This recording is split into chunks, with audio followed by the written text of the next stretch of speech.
अपघातासारख्या कोणत्याही इमर्जन्सीसाठी आता प्रवासाची रिस्क घेण्याची गरज नाही, कारण आता कणकवलीत सर्व अत्याधुनिक सुविधांनी सुसज्ज आहे डॉक्टर नागवेकर हॉस्पिटल आणि नर्सिंग होम। अत्याधुनिक ट्रॉमा केअर, अत्याधुनिक ambulance, trauma care surgeon, neurosurgeon उपलब्ध, रक्तपेढीची सुविधा, 20 किलोमीटर परिसरात ॲम्ब्युलन्सची मोफत सुविधा।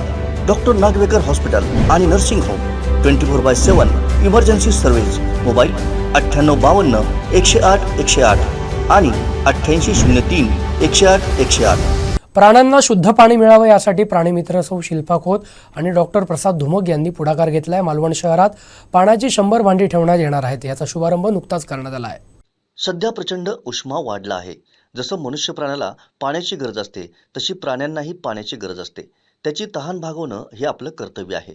मालवण शहरात मोकाट जनावरे, प्राणी भटकत असतात। पावसाळ्यात त्यांना कुठेही पाणी उपलब्ध होते, मात्र आताच्या कडाक्याच्या उन्हाळ्यात प्राण्यांना पाणी मिळणं मुश्किल झालंय। प्राण्यांचे प्रचंड हाल होत आहेत। प्राण्यांच्या पाण्याची गरज लक्षात घेऊन प्राणीमित्र सौ शिल्पा खोत आणि डॉक्टर प्रसाद धुमक यांनी शहरात प्राण्यांच्या पाण्यासाठी भांडी ठेवण्यात येणार असल्याचं जाहीर केलं होतं। त्यानुसार वॉटर फॉर व्हॉइसलेस या संस्थेच्या मदतीनं शहरात प्राण्यांच्या पाण्यासाठी भांडी ठेवण्याचा शुभारंभ नुकताच करण्यात आला। यावेळी मोठ्या संख्येनं प्राणीमित्र उपस्थित होते। प्राणीप्रेमी, पशुप्रेमी जमले आहोत, मालवण वासीय सगळे। WFV वॉटर फॉर व्हॉइसलेस ही जी ट्रस्ट संस्था आहे, कर्नाटकच्या इथून सुरुवात झालेली आहे। तसेच गोव्यात त्याचं वेअरहाऊस आहे आणि आपल्या इथे डॉक्टर प्रसाद धुमक आहेत उपस्थित। त्यांची ही संकल्पना म्हणजे तिथून त्यांनी ती पुढे तळकोकणात आणली आहे। जवळपास 100 भांडी, प्रत्येक तालुक्यात 100 भांडी दिलेली आहे। कुडाळ येथे सक्सेस झाला आहे। आता हा उपक्रम आम्ही सगळे हे आपले पर्यावरणप्रेमींनी हाताळण्यासाठी सुरुवात केलेली आहे। तर इथे रहिवाशी असणारे गौरी कुमामेकर ह्या पर्यावरणप्रेमी आहेत, प्राणीप्रेमी आहेत। त्यांच्या इथून आपण सुरुवात करतो आहे। उष्म्याचं म्हणजे प्रमाण आता हळूहळू जसं दिवस सरकणार तसे तसे उष्म्याचे दिवस वाढणार आहेत। तर प्रत्येकाला मी आवाहन करते समस्त प्राणीप्रेमींकडून की ज्यांच्या घरी शक्य होईल अशांच्या घरी आम्ही इथे पोचू, हे वॉटर फॉर व्हॉइसलेस या संस्थेमार्फत। तर सगळ्यांनी यासाठी सहकार्य करायचं आहे। समस्त प्राणीप्रेमींकडून हे आवाहन।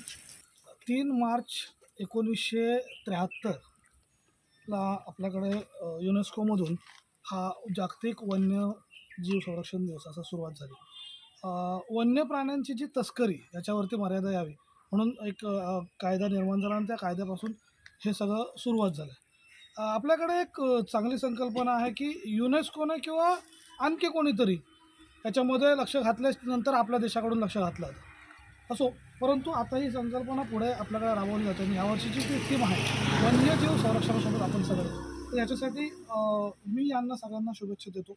शिल्पा मॅडम आणि प्रसाद धुमक खूप चांगलं काम करतात। गेल्या वर्षीसुद्धा हा कार्यक्रम खूप मोठ्या प्रमाणात राबवण्यात आला होता। यावर्षी किती यावर्षी 40, यावर्षी 100पर्यंत आम्ही प्रत्येक तालुक्याला 100 त्याप्रमाणे ही भांडी वाटली जाते।